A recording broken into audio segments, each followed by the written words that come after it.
चढ़ी व्या कम कण कजाब लही व्या न तो सस्तो मिले हिते अटो दियो इमरान के घुटो न तो सस्तो मिले हिते अटो दियो इमरान के घुटो जह महंगाई हेडे उमाणी बुध मुल्क मुझे जी कहानी रहो मुल्क में दाणो न पानी बुध मुल्क मुझे जी कहानी जड एका हुयो अरबाब मिलियो हर शय खां बेजवाब आयो काइम अली शाह आयो मुराद अली शाह रहो मुल्क में अन्न न गाहो हिनन का इया हिक हिकानी बुध मुल्क मुझे जी कहानी हिनन का इया हिक हिकानी बुध मुल्क मुझे जी कहानी जॾहिं वया नाज़िम माल निहोड़े छजो मुल्क जो बेड़ो बोड़े छजो लिक बाले खा लाहे छजो MQM तपाए कई कराची बखमाणी बुध मुल्क मुझे जी कहानी निकरी परवेज जाव्या पेर नाहे हिनन में कादिर आयो दौर आहे जरदारी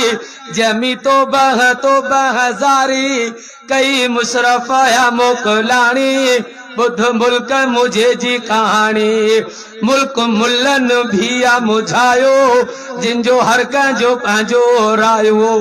कोथो यारी जो खाए भत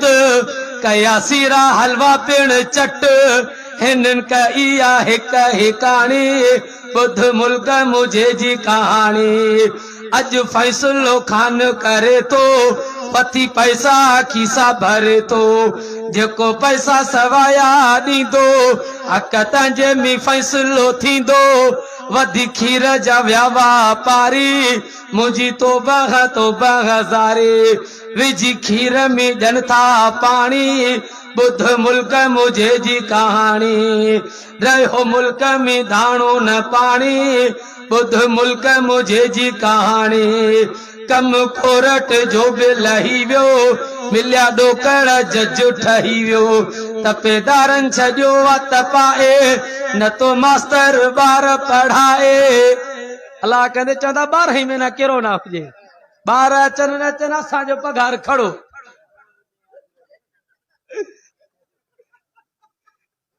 कम कोरट जो बि लही वियो मिलिया ॾोकड़ जज ठही वियो तपेदारनि छॾियो तपाए न तो मास्तर ॿार पढ़ाए नंढो ॿार दुकान ते वेंदो तंहिंखां सेठ सगोरो फूरींदो हूंदी सेर का घटि कमाणी बुध मुल्क मुझे जी कहानी छजो शर्म आया हिते औरत चेती बाज़ार घुमाती शोहरत कंहिंखे केटी इन नचाए कंहिंखे कावश पई थी कुॾाए का कलंदर जी मलहंगियाणी बुध मुल्क मुझे जी कहानी आई मसल में हिते फौज